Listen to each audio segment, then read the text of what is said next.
Dave Ramsey is out there saying, you got to buy everything cash. You can't have any loans. You try to have to get rid of all your debt.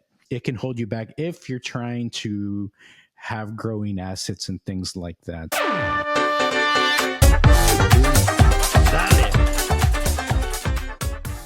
Talking about platform, I think that let's jump into the next topic though. Wealth. We sometimes people around us they are asking us kind of different ways, and we have different ages, different in different stages.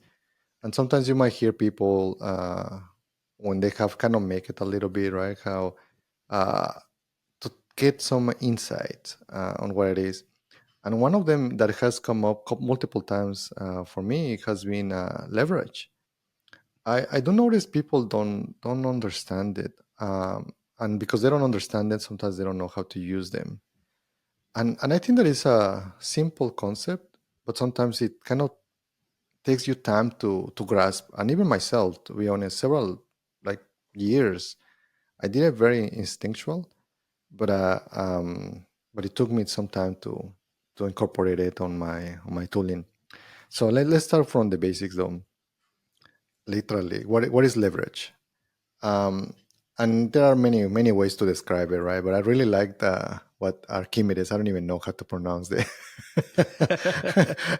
the Greek name, right? So I'm probably butchering his name, but basically No, it's good. he was a mathematician, philosopher, scientist, and engineer. I mean, it's just those guys are multifaceted.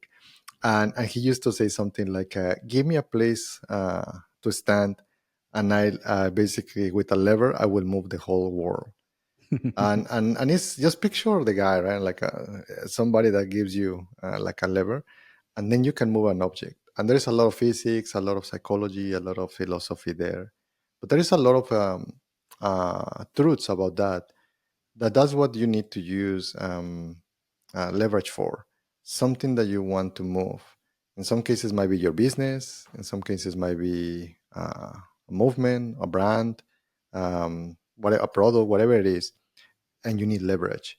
And the sooner, in my opinion, that people understand that one, they can they can scale, because you can be very brilliant. I mean, you were telling me this week about your nephew, right? But like when these people like very young, sometimes it's hard for them to know how to leverage this. I'm telling my kids right as well how to understand leverage, because it took me a while. It was a topic that I was not taught, or the people that was around me. There was no YouTube, right? Now it's like there's a lot of information out there, and I'll break it out in different topics. But before I jump there, what's your take there? Yeah, it's definitely something that's super important. It gives you the ability to scale your efforts into more. Because if you think about it, if you see your time as like 1 to 1, you have to put in work to get some type of an output. Mhm. 1 to 1 to do something huge or to do something great is going to take a monumental effort from one person. But there are ways to scale that so that your 1 unit of effort can scale into maybe 10 units of effort, right? And so that's kind of what we're talking about in terms of leverage. There's ways of using it.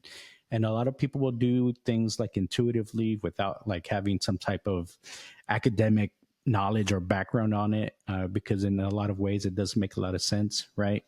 Um, so I think this is a really good topic for us to touch on, especially for folks that are starting out. They haven't necessarily used any leverage or like loans, because you can do it with money also, right? And so just to give you ideas, get the juices flowing, start to understand how you as a person can start multiplying your efforts so that you get maximum or optimal outputs. Yeah, and there are many ways to leverage, but the more common ones are people, capital, code, and media, right? So let's start with the first one with people. Um, when I was young, like maybe 18, 19 years old, I have been always an entrepreneur, and I like products, I like tech. But in that time, I was seeing that the opportunity in Mexico was uh, to provide services for IT services. And one of them was for business to business, to be able to add security and networking and internet. Now that you have a lot of ISPs that is kind of commoditized, but in that time it was hard for businesses to get access. There were only a few companies, and they needed kind of integration, right? But my time was limited. I was only one person. So very intuitively, when you're building a business, that's the one that people understand better. It's like, well, I need help. It's like, I need another person, right? So, Yeah. and that's literally what I did when I was almost a teenager. I started getting more people, which is I was able to duplicate my time just by incorporating somebody in my team, uh, which in this case it was a friend of mine, George, and we just started literally working there, and then we start growing the team. Then you start hiring, then you start having to create a structure because I don't know if you have seen a diagram where you see the level of communication, how it goes exponentially when you are adding somebody to that Mhm. network of people, right? And it gets harder and harder the more people that you add. Even if you have the money to pay the salaries, you have to understand how to create a structure, how Mhm. to lead You have to have basically, and that's managers to start you have managing people. Yeah. yes. It's one of the basic things, right? And you're doing project management. The more people that are involved, the more complex a project it's going to get. So you have to start putting systems in place to start controlling that. Which is also interesting because now the new tendency is to flatten. Like Hmm. it used to be very like almost a pyramid, and you have like a even sometimes when you were telling, "Hey, I have a business," and your family will ask, "Oh, how many people is in your business?" It was kind of like a badge to say I have 50 people or 100 people. Hmm. I don't know now, man. It's like I think that the less people is sometimes even more interesting because you can scale. Like if you can scale it, which maybe we'll discuss the other topics. But you see, like the creators of WhatsApp or the Snapchat or even Instagram, 10 people, 50 people, right? So and they were able to serve almost 100 million people and now billions of people. Yeah, So yeah, definitely. number one is people, and I think that that's very intuitive. The second one is capital. I think that most people are familiar, at least in America and US, with loans and mortgages and all of that. But it's funny that they only use it for debt to be able to use buy things, right? Like your car. uh, Depreciating assets. yes, basically, right?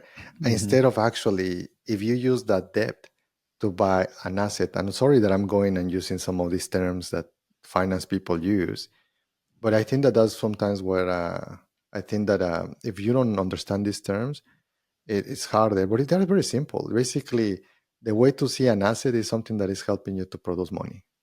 So instead of actually depreciating asset, right, which is losing money. And I think that that's where, uh, in my opinion, capital is very interesting because if you have a business already and you're trying to buy a machine and you don't have the money for it, then you get a loan to be able to do that. Then you might be able to scale. So capital is a very interesting, and I think that once that you have a whole, there's a lot of money out there. Sometimes I hear people, no, there's like my grandpa. I love my grandpa, passed away a few years, but he always will have a very pessimistic view. It's like, no, there's not enough money.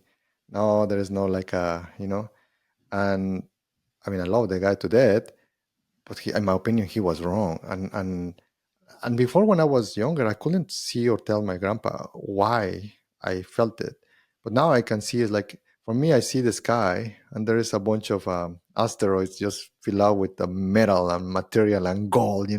It's so abundant. It's so fucking abundant, right? Which is just a mindset shift. So I think that it's others people money. Basically, that's the you can shorten to others people's money. Yeah. Yeah. And, I think for a lot of folks in this generation, it's in the current generation that are kind of in this adulthood area where they're maybe just start looking at buying houses. Right now, it's actually kind of really hard because rates are kind of high. So the cost of leveraging is a little bit higher than normal, or at least a little higher than it's been over the last, what, 15, 20 years or so, right?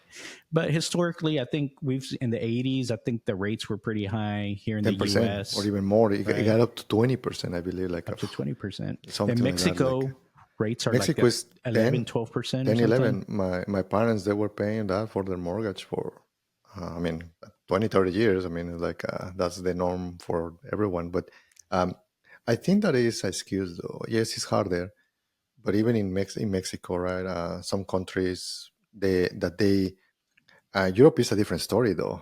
Europe we had like 1%, right? They almost and remember they almost, yeah, they And the almost sometimes banks are charge you losing money to. there. Banks are losing money. That's the reason why having money in the bank sometimes it was you almost have to pay Yeah. to leave your money Negative there, interest right? rates. Negative Right. interest rates. So Yeah. so it's just funny the whole economy across globally. So this is what we're talking about, right? When we're talking about, leveraging, it's really like a mortgage is a very common theme what people look at. Also, if you get a loan to buy a car, that's another one. However, a lot of people say, okay, a loan on a house is generally a good thing because a house tends to grow in value over time, just because it's growing with inflation also. So you're at least going to keep up with inflation, and a lot of times you're going to do a little bit better than inflation with owning real estate. However, and you get use out of a house, you live in it. Mhm. So there's good places to do leverage and maybe some bad places. A lot of people think an example of a bad place to use leverage is a car, depreciating asset. The value falls over time, and sometimes it falls very quickly. However, you still have a loan that you're paying, and you're paying interest. So whoever holds the loan and making the interest, it's good for them because they want to make money off giving you a loan. So you can think of it like that. That's a form of leverage of capital. Famously, there's Ramsey. Dave Ramsey is out there saying, you got to buy everything cash. You can't have any loans. You try to have to get rid of all your debt. Yes, that is a form of approaching life. But in a lot of ways, it can hold you back if you're trying to have growing assets and things like that. So, there's two sides of the coin. Yes, if you want to grow, if you want to grow fast, if you want to do certain things, you're going to need to use leverage to your advantage. Yeah. Other people may not be interested in that, so they're not going to use leverage, and they might adopt Dave Ramsey's approach of having zero debt, pay everything in cash, and things like that. It's just two different approaches. And people are thinking on banks because what is others people's money. We didn't say about a financial institution, right? You can ask your mom, your dad, like, hey, lend me some money. Don't charge me the interest rate Could be from a these free guys. loan, If it even could be better. exactly zero interest rate, right? So I think that that's the reason why we are mentioning it, because there are many ways to win in this game, and it doesn't have to be ours. It's just ours perspective, and we're just giving you multiple perspectives. Um, so the other approach for I really like the example that you brought on real estate, but also what it will be for me interesting is for people to see the leverage in different way. Rich people like to double money. I don't know why. It's an easy or mentally like how fast I can double my money. You'll Mhm. always hear them saying that. And I think that maybe it has to do with some biology, right? Like you have all of these two cells and everything kind of You want to breaks apart, reproduce? reproduce. So in that way, similar, right? So because at the end of the day, money is energy. Your time that you're spending in your life when you're working, you're literally giving your life, your energy life for that, right? So, uh, and then going back to the example of the house, you are basically leveraging. Let's call it that if you are putting 20%, I know that some instances you can even put less, even better. But let's say that even you put 20%, that means that you are doing 5 to 1. Like you are putting from that 100%, if a house is 500K, then you only put 100K, then somebody's lending you all of that. That means that you are moving that amount of money to be able to have this asset. So as you were mentioning, as the asset gets increased and inflation and all of that, your money is not growing only on the 100K. It's growing in the amount that they lend you, which is the 500K, right? And that's what I think that sometimes people don't realize, that you are actually growing your tree, only if you are looking into plants, right? Let's say that you just put a little seed, and the whole extra is just making it way bigger. And I think that that's where people don't realize that sometimes with the debt, like the Dave Ramsey, I'm not okay with that tactic, because then you have to wait 20, 30 years for you to have the money to afford in cash a house. Yeah, right. Then almost sometimes you cannot even catch inflation, right? Because you are working hard and all of that. Uh, if you don't leverage, money sometimes can run faster than you. Yep. Then in that point. But yes, I think that that's kind of the thing. And yes, you have to watch interest rates. But let's say that you are getting married right now, and you want a house. Like, what, you want to wait 20 years, right, until maybe interest rates comes down? It's hard. You're gonna have to make a Mhm. decision. You're gonna have to buy the bullet and just do it. Yep. Yeah. It's really funny. I can visualize what you say. Like the money's going to uh, I guess run away from you. It's going to outrun you. Hmm. I can see like if inflation is a train, you got to hop on the train so it doesn't leave you behind. Because Yes. if you don't keep up with inflation, or if you don't keep up with that train, you're going to fall behind. So that's why a lot of people see a home as their first way or an easy way to at least keep up with inflation, because you'll have this big asset that will be growing along with inflation, hopefully, and sometimes even more. So um, that's so that at least you're not being left behind. You can at least keep up with everyone else. Then you can figure it out as a starting point. How can you launch yourself forward from there too? So Yep. there's, I And guess, like steps and phases to this, right? yeah, and if obviously you have more assets, and some of them, those are even collectibles. That's the reason why rich people, they always buy like paintings, and now Bitcoin, right? Going back for us, that's the reason why we see almost a collectible, a store of value, because there's Mm-hmm. only X amount of Bitcoins, right, in the market. So but yeah, before, rich people, they were putting on a Monet, on a Picasso, on land, right, on different places where all of those are assets. Um, and I think that that's what we are trying to mention here. So that was number two. The number three is coding, is technology. Imagine that you have a business that you are selling, like t-shirts or shoes or whatever. You are manufacturing them, and then you start adding a machine, and it can literally work. Your robots or whatever can work 25 around the clock, right? Like 24 hours. Um, 25 hours a I day. wish, man. That'd I be wish. awesome. I was I like, can sleep we another hour. invented some new physics here.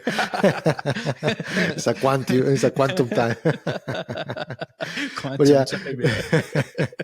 So yeah, and I think that that's the other one, is this one we are seeing with AI. And a lot of people is very afraid of this, and we continue to say, man, just embrace it. Look at the previous ones, when we were probably farmers as a humans, right? Oh shit, you have this tractor, whatever, right? Or then the industrial revolution. uh, Technology is basically kind of fusioning with humanity, and it's happening, and it's like, nobody's gonna stop it, right? So there have to be some certain rules. Like for AI, I think that government has to help to guide it. Has to be more transparent. Have to understand how you are training these, right? So, but at the end of the day, I think that we also can use code for leveraging. Most of the wealthiest people on the list, guess what? They are techies. So there's a lot of there where you can scale it. And maybe you can think, well, what happens if I'm not techie? So what do you think about that, Ramirez? How we can guide these people that they are Well, not very programmers, or things like that, right? yeah, you mentioned the word techie or technology, right? But like you mentioned, it doesn't necessarily have to be coding, right? Hmm. Sure, coding is a way where one person can write one piece of code to do one thing, but then it can run kind of forever, essentially, right? With minimal interaction. So that's a very good way of scaling. You don't necessarily have to do it that way. You can think of it in other terms. Like I think you maybe alluded to it a little bit. Manufacturing. If someone's making a shirt, yes, one person can sew one shirt and they make one shirt at a time. So it's just one unit of shirts. But they can use technology or leverage technology to have a shirt making machine. So you have a factory that's making shirts. So now instead of one person making one shirt at a time, this one person can run the machine that makes 10 shirts at a time. So this is kind of another way. It's still technology. It's just not necessarily coding, but it's using machines and things like that. Industrial revolution. You mentioned farmers. Farmers can use tractors. They don't have to go pick certain things, vegetables or whatever crop it is that they're growing one at a time. They use a machine and they can go do a whole acre at a time, right? So that's how you start scaling and using technology to leverage better to leverage your time a little bit better.